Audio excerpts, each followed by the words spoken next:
So the impetus to go peat-free has never really been stronger, and there are so many cheaper peat alternative composts out there. Not all of them are particularly good or particularly reliable or standard across the whole range. I tend to use the ones that are based on sheep's wool and bracken. I find those work really well for me, and I've got used to them quite quickly. Making that transition from peat-based composts onto peat alternatives is quite tricky for a lot of people.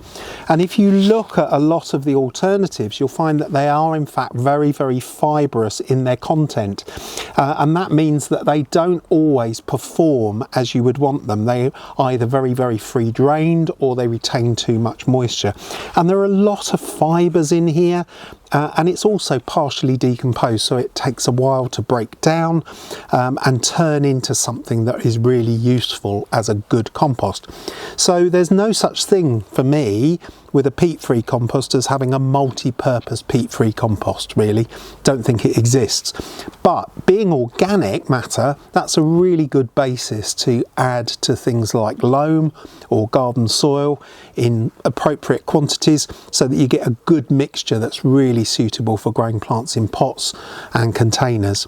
So I've tried to do without that peat alternative compost, as I say, with the exception of the sheep's wool and bracken based ones. And what I'm trying to do now is experiment with coir. And coir on its own, I don't think really works for me. Coir fibre, you buy it in these compressed blocks and then you soak it in water, just dip it into water and leave it floating there. We'll see how it gets on during the course of this video. But what happens is it expands, absorbs water, that solid block, and it expands to many times its own volume. And then that fibre is a really good source of organic material, organic matter that we can make composts out of.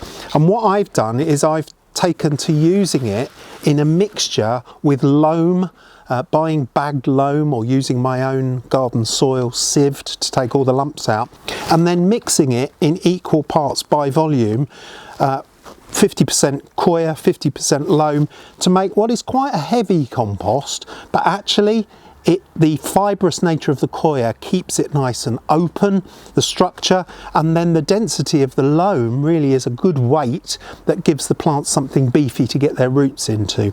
So that's a 50-50 or equal parts by volume mixture of coir fibre and loam or your garden soil. And I think it makes a perfectly adequate compost.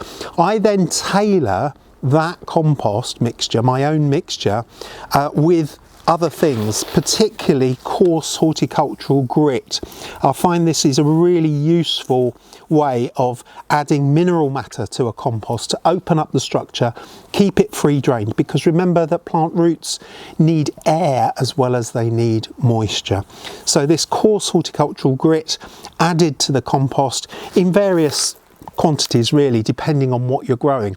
So something like pelargoniums, for example, they would need a more open, grittier, free draining structure, as would things like succulents.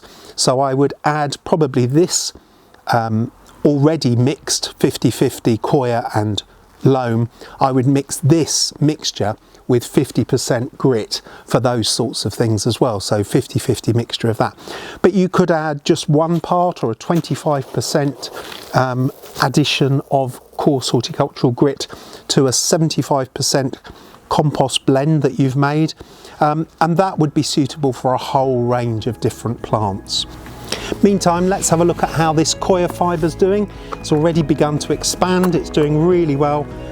It's swollen up, not a brick anymore, it's doing really well. It's got lots of water absorbed into it. It's making a really nice fibrous material that will go into my next batch of homemade garden compost.